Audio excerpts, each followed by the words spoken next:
자, 여러분 오늘 학습을 받는 우리 학생을 먼저 소개합니다. 우리 배현재 우리 학생 지금 중학교 3학년입니다. 그 자리에서 한번 일어날까 볼까요? 네, 예. 우리 현재는 지금 다리를 좀 다쳤는데 그래도 오늘 왔습니다. 그 다음에 이제 입교를 하는 우리 학생이 있습니다. 우리 권무열 학생 일어나 주십시오. 네. 자, 우리 두 사람이 오늘 이제 학습과 세례를 받는데, 자, 우리 학습은 예수 믿은 지 적어도 6개월이 지나야 됩니다. 근데 우리 권무열 학생, 우리 저 배현재 학생은 우리 권무열 학생의 전도를 받고 우리 교회 와서 1년을 넘게 신앙생활을 너무나 착실하게 하고 있습니다. 아까 우리 장로님들과 같이 이렇게 문답을 했는데 정말 반듯하게 신앙이 들어가서 이렇게 신앙생활을 잘하고 있고요. 찬양이 그렇게 좋대요. 그래서 찬양을 그렇게 좋아하고 우리 다 중고등부가 지금 그렇습니다. 그래서 지금 충만한 가운데 이렇게 신앙생활을 하는데 1년 동안 지켜봤는데 이제 세례를 줘도 되겠구나 싶지만 그래도 6개월간의 또 기간을 거쳐서 이제 가을에 이제 정식으로 세례를 받겠지만 오늘 학습을 받게 되겠습니다. 그 다음에 우리 권노열 학생은 여기 오늘 보니까 우리 부모님이 오셨네요. 맞습니까? 네, 잘 오셨습니다. 환영합니다. 우리 권노열 학생은 이제 부모님의 그 신앙으로 어린 유아 때 유아 세례를 받았습니다. 그리고 지금 중3이 되기까지 반듯하게 정말 하나님의 사랑을 듬뿍 받으면서 믿음으로 잘 자라주어서 오늘 이제 우리 굳이 이제 세례 받을 필요가 없죠. 유아 세례 받았으니까 정식으로 이제 이렇게 신앙 고백을 할 수 있는 성년의 이제 신앙을 가지게 됐습니다. 그래서 우리가 입교하는 시간을 갖게 되겠습니다. 자, 여러분 오늘 두 사람 좀 힘들지만 요 가운데까지 걸어올까? 우리 무령제가 현재 좀 힘들면 옆에서 좀 부축해줘. 그냥 나오네. 다 발에 깁스를 다 했어요. 그래서 오늘 못 올 것 같았는데 옵니다 하고 이렇게 왔어요. 얼마나 감사한지 모르겠습니다. 자, 여러분 이제 우리 두 사람 이제 한 자리에서 이렇게 문답을 하도록 성도들 앞에서 서로 이제 서약하는 시간을 갖도록 그렇게 하겠습니다. 학습을 받는 우리 배현재 군, 또 입교를 하는 우리 권미열 군, 이제 여러분들이 스스로 신앙을 견고케 하는 독립된 성인으로서 하나님과 여러 성도들 앞에서 이제 문답을 하게 됩니다. 제가 물을 때 여러분 아멘으로 이렇게 답을 주시면 되겠습니다. 여러분은 하나님을 하늘에 계신 여러분의 아버지로, 예수 그리스도를 여러분의 구속주로, 성령님을 여러분의 보혜사로 믿으십니까? 아멘. 두 번째로 묻습니다. 여러분은 은혜를 사모하는 마음으로 예배에 참석하며 교인으로서의 의무를 다하고 여러분의 몸과 마음과 뜻과 정성을 다해서 우리 주님의 말씀을 전하는 주의 자녀들이 되겠습니까? 아멘. 마지막 묻습니다. 여러분은 신구약 성경을 하나님의 말씀으로 믿으며 신앙과 행위에 대해 표준을 삼고 교회가 가르친 대로 말씀 순종하면서 사시겠습니까? 아멘. 아멘. 맞습니다. 자, 여러분 이 시간에는 제가 선포하고 기도하도록 그렇게 하겠습니다. 오늘 학습을 받는 우리 배현재 군, 또 입교를 하는 우리 권무열 군, 오늘 여러분들은 남솔 우리 교회 학습교인과 입교인이 된 것을 내가 성부와 성자와 성령의 이름으로 선포합니다. 아멘. 아멘. 기도하겠습니다. 하나님 아버지 감사합니다. 오늘도 이렇게 주 예수님이 날 위해서 십자가에서 죽으셨고 또한 죽음에 갇혀 있지 아니하고 다시 부활하셔서 살아계신 주님으로 믿는 믿음을 우리 주님 사랑하는 우리 배은재 군과 또 이 믿음 안에서 견고하게 어린 시절부터 부모님의 신앙의 영향을 받아서 믿음으로 여기까지 다른박지레와 이제 중3의 15살의 그 성년의 나이로 아버지 믿음의 성숙함을 가지고 살아온 우리 배현재, 우리 권무열군, 하나님께서 이 귀한 아들들을 기억해 주시기를 원하옵고 기도합니다. 오늘 여러 하나님 앞과 하나님과 여러 증인들 앞에서 믿음을 고백했습니다.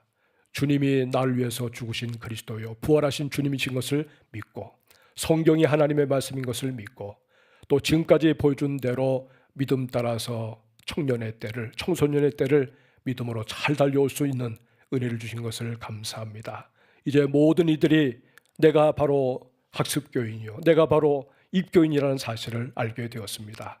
정말 주님 지금까지 그렇게 살아온 것처럼 믿음의 성장과 성숙이 이어지게 하셔서 다음 세대를 책임지는 귀한 일꾼으로 하나님께서 축복하시고, 이 땅을 살아가는 동안에 이 학습의 과정, 공부하는 과정 잘 감당해서 정말 우리 나라가, 우리 사회가 필요로 하는, 그리고 정말 그리스도의 영광을 비춰주는 복된 자녀들이 되도록 두 손 들어 축복하여 주옵소서. 예수 그리스도의 이름으로 기도하옵나이다. 아멘. 아멘. 자, 우리 뒤돌았을까요? 자, 뒤돌아서서 자, 우리 인사할 때인데요. 자, 이럴 때 이제 꽃다발도 주세요. 자, 인사합니다. 인사. 예, 박수 주세요. 예, 감사합니다. 자, 꽃다발. 네. 네. 예, 축하합니다. 예, 축하합니다. 감사합니다. 고맙습니다. 예. 감사합니다.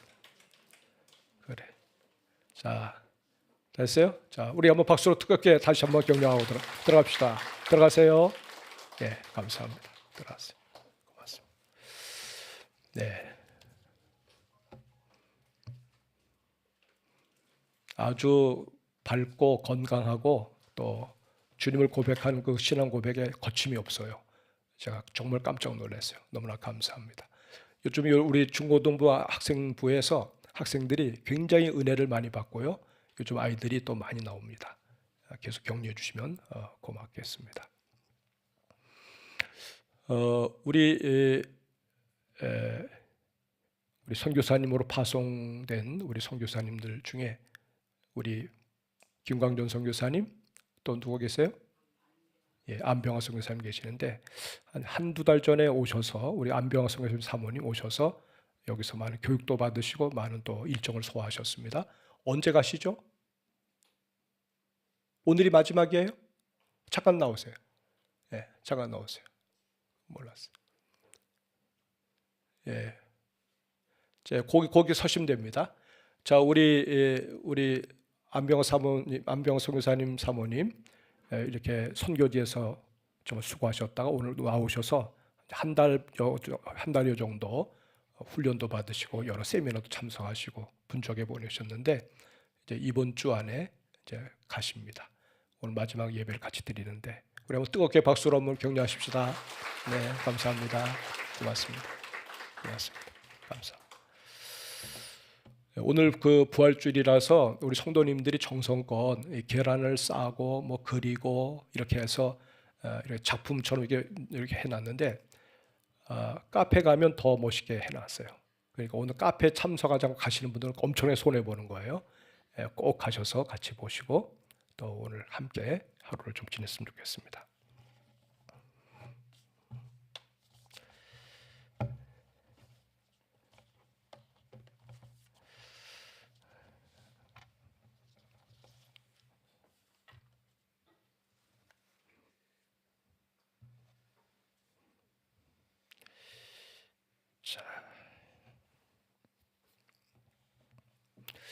우리가 누구의 그 간증을 듣는 시간을 갖게 될 때가 있습니다. 다니엘 기도회 때 보면 우리가 어떤 분들의 간증을 들으면서 같이 울고 같이 웃고 그러지 않습니까? 근데 그 간증하시는 분들이 처음에 자기의 얘기를 풀어나갈 때 정말 저렇게 과거가 어두웠구나, 저렇게 실패하면서 아픔과 쓰디쓴 그런 고통을 가지고 저렇게 살아오셨구나, 사는 게 기적이구나, 그렇게 우리가 같이 공감하면서 가슴 아파하고 같이 울기도 합니다. 근데 결국은 우리가 다 은혜를 받아요. 와 하고 그냥 그 간증이 끝나는 순간에 우리 마음에 얼마나 큰 기쁨이 오고 하나님 정말 살아계십니다라고 같이 화답하는 그런 마음으로 간증을 마무리할 때가 있습니다. 왜 그렇게 해요? 과거에는 그랬는데 지금은 완전히 달라졌다는 거죠. 과거가 똑같이 이어진다고 그러면 그런 고백을 못하죠. 그런 고백을 하면 굉장히 깔아질 거예요. 아이고 우리의 그 힘까지 빠질 거예요. 근데 현재가 바뀌니까, 지금 바뀐 상태니까 모든 과거가 은혜가 되는 것이죠. 여러분 복음도 똑같습니다. 십자가 당시에 여러분 2000년 전 당시에 이 십자가는 극형 중에 극형이었습니다. 로마인들은 절대로 아무리 죄를 많이 져도 십자가형으로 취하지 않았어요. 아무리 살인자라도. 이방인들에게만 적용을 했는데 근데 십자가를 진다면 끔찍한 거예요. 그러니까 단번에 끝나면 좋은데 그렇지 않고 심지어는 일주일간 계속 이어지면서 사람을 피말리게 해서 죽이는 거거든요. 저주와 수치의 상징이었습니다. 그런데 지금 우리는 십자가를 자랑합니다. 십자가를 생각할 때마다 감격합니다. 왜 그렇습니까? 부활이 있기 때문에 그런 거죠. 여러분 부활이 없다면 십자가는 정말 실패예요. 부활이 있기 때문에 십자가가 구원이 된 거예요. 근데 여러분 문제는 무엇입니까? 당시의 제자들도요, 여러분 십자가에 달리신 예수님을 알았어요. 나름대로 주님을 따른다고 했던 사람입니다. 근데 문제가 뭐냐면 저들이 부활을 몰랐어요.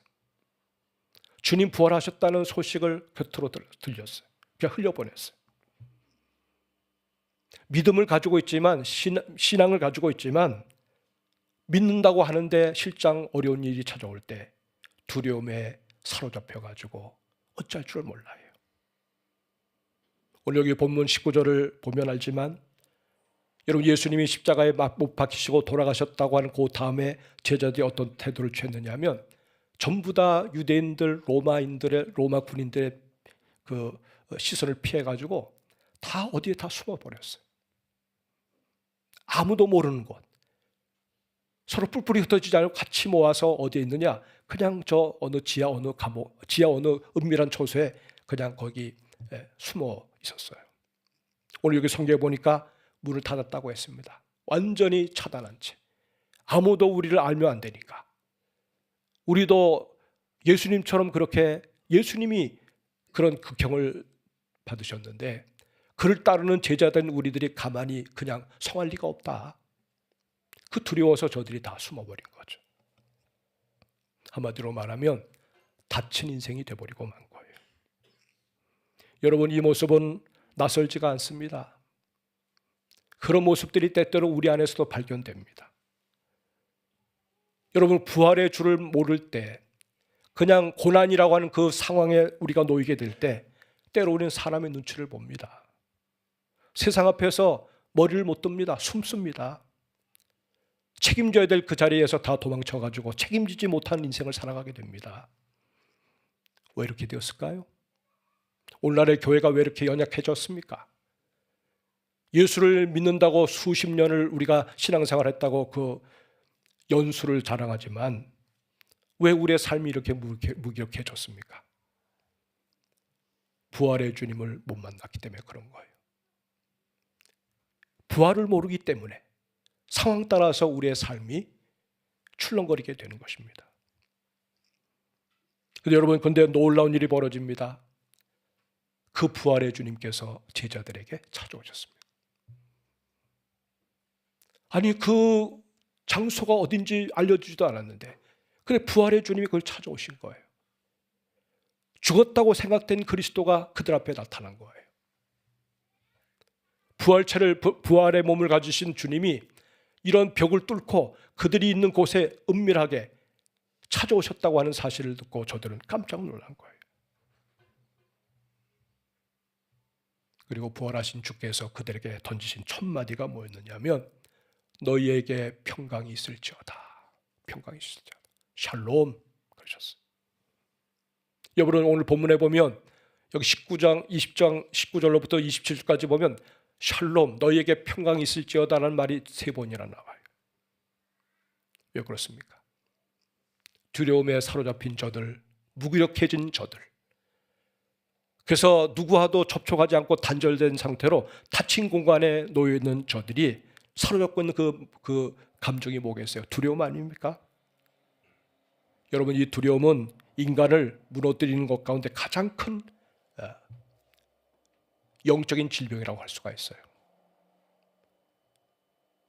사람이 믿음 가운데 거하지 아니하면, 확신을 잃어버리게 되면 의심이 불안감을 낳고 불안감이 두려움을 갖게 만듭니다. 그리고 그 두려움이 점점 심화가 되면 결국 주저앉게 되고야 마는 거예요. 오늘 여러분, 주님께서 오늘, 부활의 주님께서 오늘 이 자리에 와 계세요. 믿으십니까? 지금 우리의 시선을 어디에 두고 계십니까? 부활의 주님 바라보세요. 주님 오늘 우리에게 말씀하십니다. 너에게 평강이 있을지어다. 너에게 평안이 있느냐? 라고 물으실 거예요. 걱정과 염려를 가지고 오늘 이 자리에 오신 분들 계실 겁니다. 그래서 그 생각이 나를 짓누를 수가 있습니다. 마음의 평안을 다 앗아갈 수가 있습니다. 그때 주님 찾아오셔서, 주님 바로 우리 곁에 계시는 분이 우리에게 말씀하고 계세요. 너에게 평강이 있느냐? 환경은 좋아졌는데 여러분, 마음은 불안한 가운데 살고 계시는 분은 안 계십니까? 가진 것은 많아졌는데 기쁨은 줄어들지 않으셨습니까? 이전에 우리의 삶을 돌아봅니다. 젊은 시절을 돌아봅니다. 참 어려웠습니다. 힘들었습니다. 어떤 집은 식구들이 많아가지고 조그마한 공간 안에 8식구, 9식구가 살면서 서로 그냥 잠도 포겨 자고 아니면 교대로 자고 하면서 단 한 가지 반찬을 놓고 그렇게 살던 그 시절, 그래도 웃음이 있었습니다. 형제 간의 우애가 있었습니다. 그리고 나름대로 꿈을 꾸기도 했습니다. 모든 것이 만족스럽게, 돈도 모든 면에서 여유도 있는 그런 시대를 살고 있지만 많은 사람들은 여러분 기뻐하지 못합니다. 즐거워하지 못합니다. 만족하지 못합니다. 그리고 미래를 바라볼 때 불확실하다고 생각해서 두려워합니다. 떱니다. 겪어보지도 않으면서 그냥 주저앉아 버리고 맙니다. 사랑하는 여러분, 진정한 평안, 두려움을 다 걷어내고 불안감을 다 걷어내는 진정한 평안은 환경에서 오지 않습니다. 돈이 주는 평안은 그건 거짓 평안입니다. 그 평안은 다름 아닌 부활의 주님께서 우리에게 주시는 평안임을 믿으시기를 바랍니다. 사랑하는 여러분, 오늘 본문 21절 이후를 보면 평강을 선언하신 주님께서 그 다음에 하신 말씀이 뭐냐면 성령을 받으라 그랬어요. 성령을 받으라. 성령을 받으라. 그리고 저들을 향해서 숨을 내쉽니다. 후 하고 숨을 내쉽니다. 사랑하는 여러분, 평강을 선언하신 그 주님으로 말미암아 저들이 너무 당황하고 놀랐어요. 그리고 주님께서 자기의 몸을 보이셨어요. 자, 내 몸을 봐라. 주님이 살아계셨다는 사실을 확인하는 순간에 그들에게 기쁨이 넘치잖아요. 기쁨이. 환경에서 주는 그 두려움을 걷어내는 그 기쁨에서 오는 평강, 또 마음속에 그리스도가 찾아오심으로 말미암아 성령이 그 안에 들어오심으로 말미암아 주어지는 그 기쁨, 평강, 그 평강을 누가 뺏을 수가 있겠습니까? 그래서 그리스도인들은 주님께서 주시는 그 평강으로 인하여서 때로 삶에 고달프고 어려울 때, 환난이 올 때 스스로 뛰어넘을 수 없다고 하는 그런 장벽 앞에서도 담대할 수 있는 것은 부활의 주님이 오늘도 내게 말씀하시는 그 말씀 속에서 평강을 경험하고 성령이 우리에게 주시는 그 평강을 통해서 다시 일어설 수 있는 용기를 얻게 되기 때문에 그런 것입니다. 사랑하는 여러분, 숨을 불어넣으시면서 한 생명을 다시 살려내시는 이 일은 창세기 2장에서 벌써 나와요. 하나님께서 흙으로 사람을 만드시고 난 다음에 그 코에 자기의 숨을 불어넣으셨어요. 그럴 때 사람이 생명이 되었다고 그랬어요. 생명되었다. living soul, 살아있는 영이 되었다. 그 말이에요. 근데 여기 오늘 본문에 보면 부활하신 주님, 그분은 하나님의 아들이십니다. 그분은 성자 하나님이십니다. 부활하신 그 주님께서 동일하게 제자들을, 두려움에 떠는 영적으로 죽은 그 제자들을 향해서 숨을 불어넣으세요. 그리고 성령을 받으라 그러십니다. 성령을 받으라. 여러분, 첫 창조는 아담이 범죄함으로 말미암아 망가졌다면 두 번째로 오신 두 번째 아담, 두 번째로 오신 그 세상을 바로 그리스도가 숨을 불어넣어 주심으로 말미암아 이 세상을 다시금 새롭게 창조하시는 거예요. 그 사람들은 동일한 공간을 살면서도 두 세계를 경험합니다. 하나는 죽은 세계입니다. 소망이 없는 세계입니다. 그런데 또 한 세계는 겹치지만 그 한 공간에서 부활과 생명과 하나님의 능력을 경험하는 삶을 사는 세계입니다. 하나는 닫힌 세계고 또 하나는 열린 세계입니다. 예수 그리스도의 죽으심이 나를 위한 것이고 그분이 부활이 나의 부활이라는 사실을 확신할 때 우리는 닫힌 공간에서 열린 공간의 세계로 옮겨지게 될 수가 있는 것이죠. 그리고 그렇게 해서 새로운 존재가 되었을 때 그 존재는 단순히 사는 존재가 아니라 살려내는 존재가 되는 거예요. 주님처럼. 사랑하는 성도 여러분, 기독교 신앙은 좋은 사람이 되는 것이 아닙니다. 새 사람이 되는 것입니다. 두려움에 덜덜 떨던 인생을 담대함으로 인생을 승리롭게 살아가는 존재로 만들어내는 겁니다.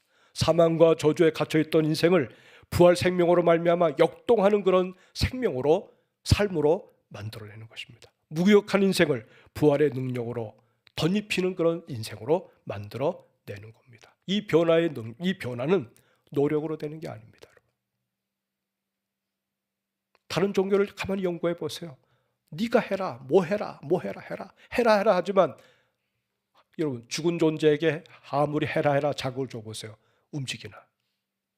성령이 오실 때, 성령이 주시는 그 생명이 내 속에서 역사할 때 비로소 우리는 살려내는 영을 가진 존재로 하나님 옆에 서게 되는 것입니다. 예수님께서는 성령을 주신 후에 또 바로 제자들에게 말씀하세요. 아버지께서 나를 보내신 것 같이 나도 너희를 보내노라. 이렇게 말씀하세요. 여러분, 하늘 아버지가 아들에게 성령을 부어주심으로 말미암아 이 땅에 오셨습니다. 근데 그 땅에서 사명 완수하신 그리스도가 또 성령을 우리에게 부어주심으로 말미암아 우리로 하여금 보내십니다. 어디로? 세상으로 보내십니다. 우리가 평소에 알았던 세상으로 보내십니다.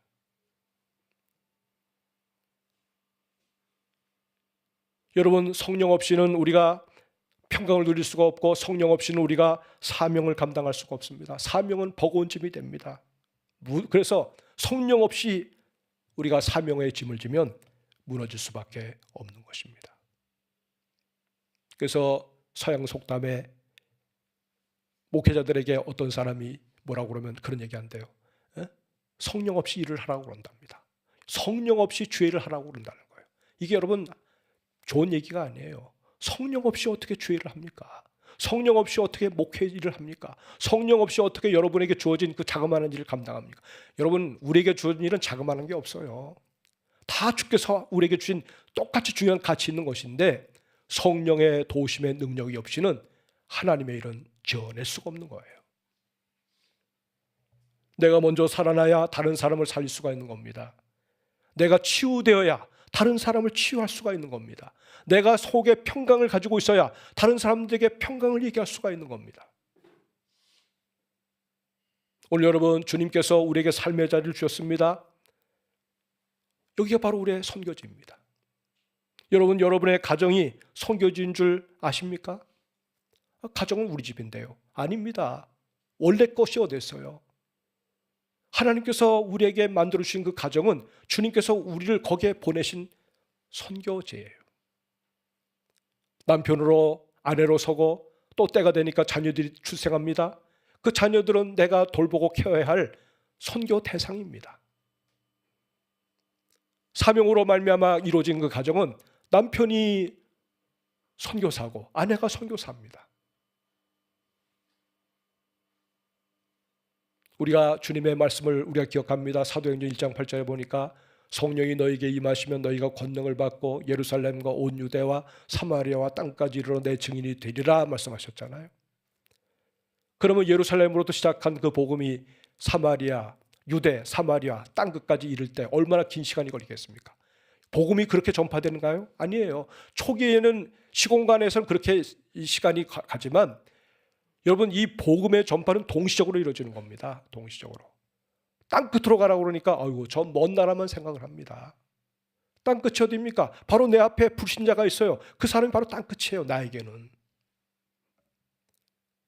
그 땅끝에 서 있는 그 사람에게 사명을 받아서 하나님께서 나를 보낸 그 사람에게 그리스도가 어떤 분인지 부활의 증인으로서의 삶을 살아내라고 그렇게 우리를 그 자리에 세워주신 것이라 그 말입니다. 여러분, 우리의 말 한마디 또 태도 하나가 누군가의 영원한 운명을 바꿀 수가 있습니다. 복음을 말해보세요. 주님의 기쁨을 여러분이 한번 다른 사람들에게 소개해보세요. 예수 믿어서 감사하고 기뻐하는 여러분의 표정을 보면서 사람들은 아마 와, 저 평강이 도대체 어디서 오나, 이런 가운데서도 저렇게 말을 하는 저 말이 어디서 오나. 성령 받은 그 한 사람을 통해서 하나님이 상대편의 마음에 그런 은혜를 끼치고 또 그것을 보게 하실 때 그 모습 보고 주님께로 돌아오는 변화의 기적이 일어나게 되는 것입니다. 사랑하는 여러분, 부활이라고 하는 것은 많은 사람들이 부활을 기념일로만 생각합니다. 그래서 부활절 찬송도 이 부활절 찬송으로 따로 생각하잖아요. 그러니까 평일날은 부활절 찬송을 안 불러요. 네? 그잖아요. 성탄절 찬송도 성탄절 그 기간 동안은 절기로만 부르잖아요. 다른 때에 부르면 이상하게 생각하잖아요. 왜 그렇습니까? 기념일이라고 생각하기 때문에 그래요. 근데 여러분, 성령이 임하시면 그리스도의 이 땅에 오심도, 그분의 죽으심도, 그분의 부활도 날마다 경험하는 것 아닙니까? 그 날마다가 부활이 되는 거예요. 날마다. 부활절 요 절기가 지났다고 해서 이제 부활이 싹 감춰지는 게 아닙니다. 더 가면 갈수록 어디서든지 우리가 주님의 오심과 죽으심과 부활을 증언하는 증인이 될 때에 이 복음이 힘을 가지고 온 세상을 점령해 들어갈 수가 있는 것입니다. 여러분, 우리는 이 부활의 주님을 날마다 경험합니다. 성령의 임재를 날마다 경험합니다. 어느 때? 기도할 때입니다. 우리에게 답답한 일을 만날 때 여러분 어디로 달려가십니까? 저는 적어도 교회로 달려옵니다. 저는 적어도 주님 앞에 엎드립니다. 또 우리가 마음이 허할 때, 어찌할 바를 모를 때 그때 하나님 말씀을 펼쳐봅니다. 말씀을 읽어가는 가운데 내 눈이 둥그레집니다. 내 마음에 뭐가 와서 닿는 그런 기쁨이 있습니다. 말씀을 들을 때 주의 영이 내 안에 들어오십니다. 그리고 성령이 채워지는 거죠. 성령이 채워지는 거예요. 하나님의 숨이 우리 속에 들어오니까 살맛이 나는 거예요. 중환자실에 급하게 들어온 분들 보세요. 그럼 어떻게 됩니까? 먼저 기도를 확보하여서 숨을 쉬게 만들어주잖아요. 대부분 여기서 문제가 생기니까. 그리고 그 부분에서 정상적인 수치가 올라오게 되면 안심하고, 또 그 부분이 또 살아나면 이제는 몸이 움직이고 또 재활치료에 들어가는데, 우리 유원준 집사님이 지금 그 단계를 잘 밟으셔가지고 지금 재활치료하는 그런 단계까지 오셨어요. 여러분. 너무나 감사해요. 와, 제가 생각할 때는 와, 이건 아닌데, 이거 큰일 나는데, 제가 알고 있는 상식이 그렇거든요. 같은 기간 동안에 어떤 분을 제가 알아요. 그분 우리 이원준 집사님보다 상태가 덜해요. 덜했는데 돌아가셨어요. 여러분, 하나님의 숨이 우리 속에 들어오면, 하나님의 영이 우리 속에 들어오면 우리 인생이 달라진다는 것을 믿으시기 바랍니다. 언제까지 긴가민가 하면서 의심하면서 여러분 간맛을 보려고 하겠습니까? 주의 영이 우리 속에 들어오실 때 사망의 음침한 골짜기가 생명의 골짜기로 바뀔 거고요. 두려움의 인생이 담대한 인생으로 바뀔 겁니다. 숨었던 사람들이, 밀폐된 공간에서 주저앉았던 인생들이 세상을 변화시키는 하나님의 사람들로 달라지게 될 것입니다.